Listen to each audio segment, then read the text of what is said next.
I mean, I think it is about what we expected. The state of Israel has faced a lot of pressure in recent months, diplomatic pressure, also pressure from the United States.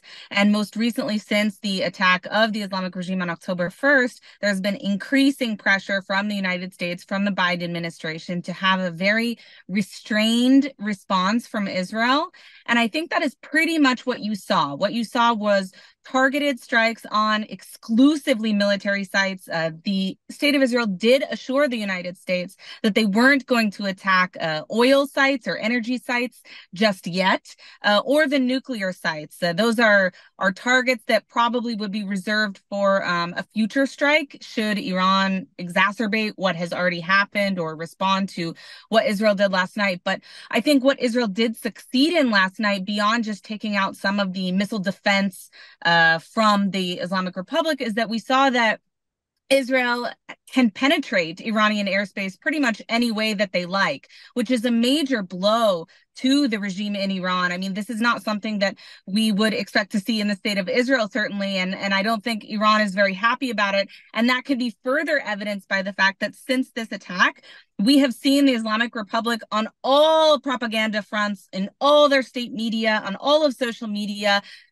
pushing out this message that the attack from Israel was somehow a failure, when in fact every target that Israel pursued was a success. We had over 100 aircrafts that were engaged in this in Iranian airspace. And I think that that is a major, major military success. I have already received from, my contacts inside of Iran and, of course, Iranians in the diaspora, a lot of criticism. They aren't very happy. They want to see a much stronger response from Israel towards the Islamic regime itself. That means hitting other regime sites, even symbolic sites.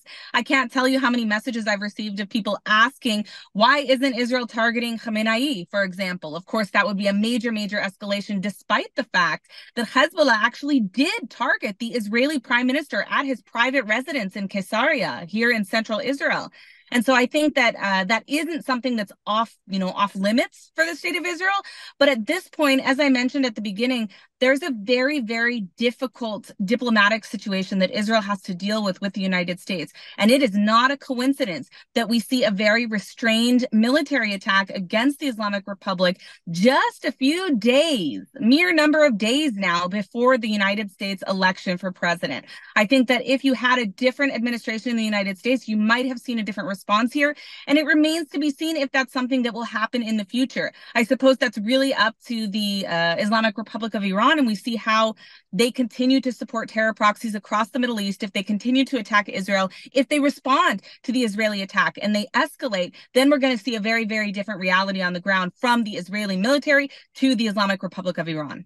I think we can expect to see a very different approach from Israel when it comes to dealing with the Islamic Republic itself, but also the other conflicts that we have going on, the Gaza war, Lebanon, which all of them ultimately are a proxy of this battle against the Islamic Republic of Iran, because of course these are terror proxies that are funded and trained by the Islamic regime in Iran. So really the source of the problem is that regime. However, I think if you have a Harris administration, you're going to see a different approach from the state of Israel than perhaps a Trump administration, which will be much tougher on Iran. And perhaps it would even help to push back, on the other side, to limit Iran's ability to fund and to arm some of those terror proxies across the Middle East, from Hezbollah to the Houthis to Hamas in the Gaza Strip and, the Islamic resistance in Iraq, all of which we have seen have millions upon millions of dollars poured into them, money from the Iranian people that is taken from them,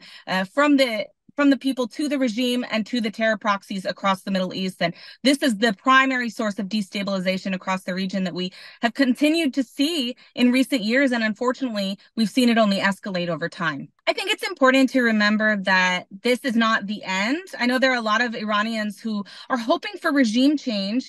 And I think that ultimately that will happen with or without Israel's involvement. I think that will happen. This regime, this is an oppressive authoritarian regime since 1979 in the Islamic Revolution.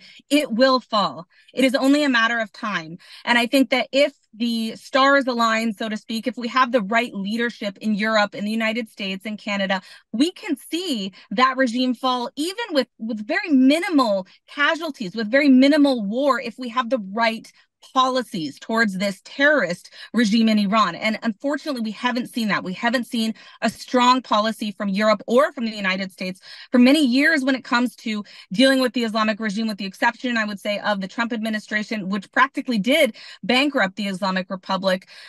Say what you will about the former president. He has his own personality and his own set of haters. But when it comes to the Islamic regime, he did know how to deal with the realities of the Middle East. And that is something that here in the state of Israel, we have to carefully balance with every conflict that we're unfortunately forced to be engaged with, that we're dealing with a reality that is not Western. This is not a Western view of warfare. And we need to be strategic about how we deal with these threats, because we need to speak the languages of the Middle East. It doesn't work the same as Europe and the United States. And I think it's critical that we have leadership that understands that and that respects Israel's right to self-defense and national sovereignty and doesn't pressure some of the ways that we have seen the Biden administration do. Now, at the same time, I will say the Biden administration has also been very supportive of the state of Israel and has defended our right to self-defense. However, I don't think they're giving Israel a free pass at battling their enemies and dealing with the head of the snake, which is the Islamic regime in Iran. I think for a lot of Israelis,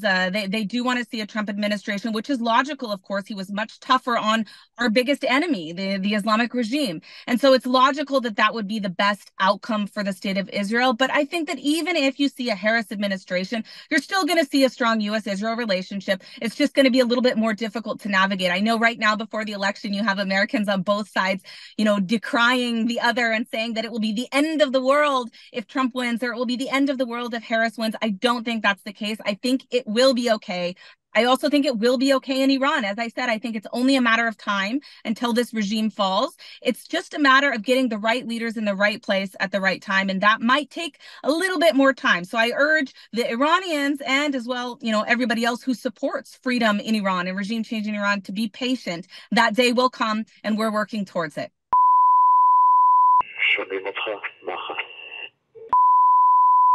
פעולה היסטורית שביצעתם הלילה בתחבולה, אומץ ודיוק, הוכיחה אין אויב שהוא רחוק מדי עבורנו. אתם הגאווה של כולנו, כל מדינת ישראל מאחוריכם. שובו הביתה בשלום, מחכים לכם. נכון, תודה רבה, הערכה רבה. הרגשנו לאורך כל הדרך, חיל האוויר, צה"ל ומדינת ישראל מאחורינו. גאווה גדולה לקחת חלק ככל שידרש, לאן שידרש, מתי שידרש. דרך צלחה, נתראה להמשך המשימות.